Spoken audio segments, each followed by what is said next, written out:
Hello students, welcome to law excellence IAS academy. ఇవాళ మనం అంతర్జాతీయ కార్మిక దినోత్సవాన్ని జరుపుకుంటున్నాం, మే డేని జరుపుకుంటున్నాం. మరి మే డేని జరుపుకోవటానికి ముఖ్యంగా రెండు ప్రధాన కారణాలు ఉన్నాయి.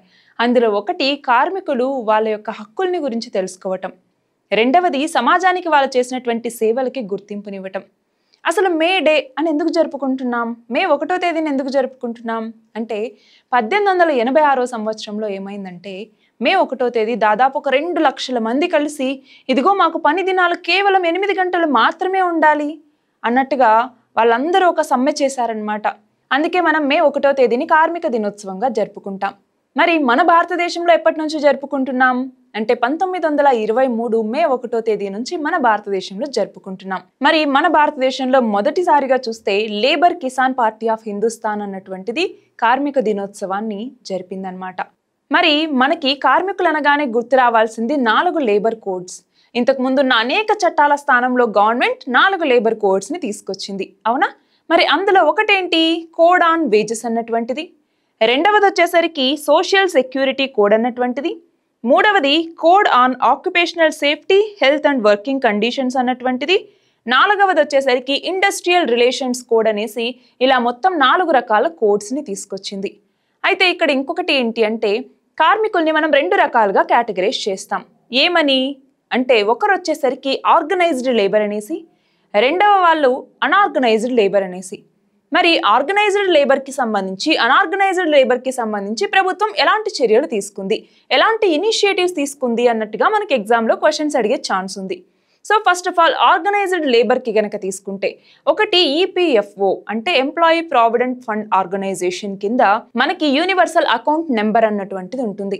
అలాగే మనం చూస్తే ఆత్మ నిర్భర్ భారత్ రోజ్గార్ యోజన అన్నటువంటి స్కీమ్ అనేది వీళ్ళకి అప్లై అవుతుంది. అలాగే నేషనల్ కెరీర్ సర్వీస్ పోర్టల్ అన్నటువంటిది ఉంటుంది. అంతేకాదు పిఎం రోజ్గార్ ప్రోత్సాహన్ యోజన అన్నటువంటిది కూడా ఆర్గనైజ్డ్ లేబర్కి సంబంధించినటువంటి స్కీమే. మరి అన్ఆర్గనైజ్డ్ లేబర్ మనం చూస్తే మన భారతదేశంలో ఆర్గనైజ్డ్ లేబర్ కన్నా అన్ఆర్గనైజ్డ్ లేబరే ఎక్కువ మంది ఉన్నారు. మరి అలాంటి వాళ్ళ కోసం ఎలాంటి చర్యలు తీసుకుంది మన భారత ప్రభుత్వం చూడండి. ఒకటి ఈ శ్రమ్ పోర్టల్ అన్నటువంటిది అన్ఆర్గనైజ్డ్ లేబర్కి సంబంధించి వాళ్ళకి గుర్తింపునిచ్చి వాళ్ళకి కార్డ్స్ అనేవి ప్రొవైడ్ చేస్తారనమాట. అలాగే మనకి ప్రధానమంత్రి శ్రమ్ యోగి మాన్ధన్ యోజన అన్నటువంటి స్కీమ్ ఉంది. ఇది కాకుండా మనకి వేరియస్ సోషల్ సెక్యూరిటీ స్కీమ్స్ ఉన్నాయన్నమాట. అవేమేంటి అనేసి చూస్తే ఒకటి ప్రధానమంత్రి సురక్షా బీమా యోజన అనేసి, అటల్ పెన్షన్ యోజన అనేసి, నేషనల్ పెన్షన్ స్కీమ్ అనేసి, అలాగే ప్రధానమంత్రి జీవన్ జ్యోతి స్కీమ్ అనేసి ఇలాగా వివిధ రకాల సోషల్ సెక్యూరిటీ వెల్ఫేర్ స్కీమ్స్ అన్నటువంటి వీళ్ళకి సంబంధించి ఉన్నాయి. అలాగే ఎంప్లాయ్మెంట్కి సంబంధించి చూస్తే మొదటగా MGNREGA Mahatma Gandhi national rural employment guarantee scheme అన్నటువంటిది వీళ్ళకి అప్లై అవుతుంది. దీంతో పాటుగా మనకి దీన్ దయాళ్ ఉపాధ్యాయ్ గ్రామీణ కౌశల్య యోజన అన్నటువంటిది ఉంది, గరీబ్ కళ్యాణ్ రోజ్గార్ యోజన అన్నటువంటిది ఉంది. అలాగే పిఎం స్వనిధి అనేసి స్ట్రీట్ వెండర్స్ కోసం తీసుకొచ్చినటువంటి ఆ స్కీమ్ ఒకటి ఉంది. అలాగే దీన్ దయాళ్ ఉపాధ్యాయ అంత్యోదయ యోజన అన్నటువంటిది ఉంది. అలాగే ప్రధానమంత్రి ఎంప్లాయ్మెంట్ జనరేషన్ స్కీమ్ అనేసి ఇలాగ అన్ఆర్గనైజ్డ్ లేబర్కి కూడా చాలా రకాల స్కీమ్స్ అనేవి ఇప్పుడు వర్తింపజేస్తూ ఉన్నారు. కానీ ఇప్పటికీ కూడా చూస్తే మనకి శ్రామికులు ఏం కోరుతూ ఉన్నారు, పని గంటలు సరే, వేతనం సంగతి ఏంటి, మాకు వేతనాలు అన్నటువంటివి కూడా సరిగ్గా అందాలి అన్నటువంటిది ఇప్పుడు శ్రామికుల యొక్క వాదన అన్నమాట.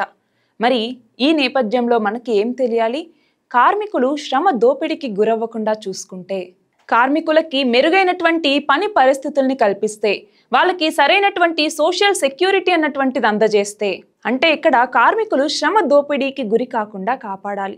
ఎందుకని అంటే ఫర్ ఎగ్జాంపుల్ ఇప్పుడు చూద్దాం. ఇప్పుడు నేను ఒక ప్రొడక్షన్ యూనిట్ని నడుపుతూ ఉన్నాను, నా దగ్గర చాలా మంది లేబర్ పనిచేస్తూ ఉన్నారు అనుకుందాం. మరి లేబర్ ఎక్కువగా ప్రొడక్షన్ చేశారు అనుకుంటే, ఆ వస్తువులు మంచిగా అమ్ముడయ్యాయి అనుకుంటే వీళ్ళకి ఇచ్చే వేతనాలు అన్నటువంటివి ఎక్కువగానే ఉంటాయి.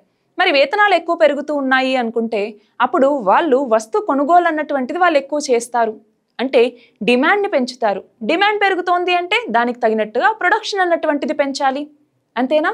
అంటే ఇక్కడ గమనించాలి, ఒకవైపు వీళ్ళ శాలరీస్ పెరుగుతూ ఉన్నాయంటే దానివల్ల వాళ్ళ యొక్క కన్జంప్షన్ పెరుగుతుంది. కన్జంప్షన్ పెరుగుతోంది అంటే వస్తు ఉత్పత్తికి డిమాండ్ పెరుగుతుంది, డిమాండ్ పెరిగితే ప్రొడక్షన్ అన్నటువంటిది పెరుగుతుంది, దీనికి మళ్ళీ ఎక్కువ మంది లేబర్ కావాలి. సో ఎకానమీ గ్రోత్ అన్నటువంటిది కూడా ఉంటుంది. సో ఇదంతా కూడా ఒక సైకిల్ లాగా జరుగుతుంది అన్నమాట. మరి అలా జరగాలి అంటే శ్రామికులు శ్రమ దోపిడీకి గురవ్వకుండా ఉండాలి. వాళ్ళకి సరైనటువంటి సోషల్ సెక్యూరిటీ అన్నటువంటిది కల్పించాలి. సరైనటువంటి వేతనాల్ని కల్పించాలి. అలాంటప్పుడే మన యొక్క ఎకానమీ అంటే ఆర్థిక వృద్ధి కూడా సాధ్యమవుతుంది. సో ఇది ఇవాల్టి మన టాపిక్. మనలోనూ చాలా మంది శ్రామికులు ఉంటారు. సో వాళ్ళందరికీ కూడా మరొకసారి అంతర్జాతీయ కార్మిక దినోత్సవ శుభాకాంక్షలు.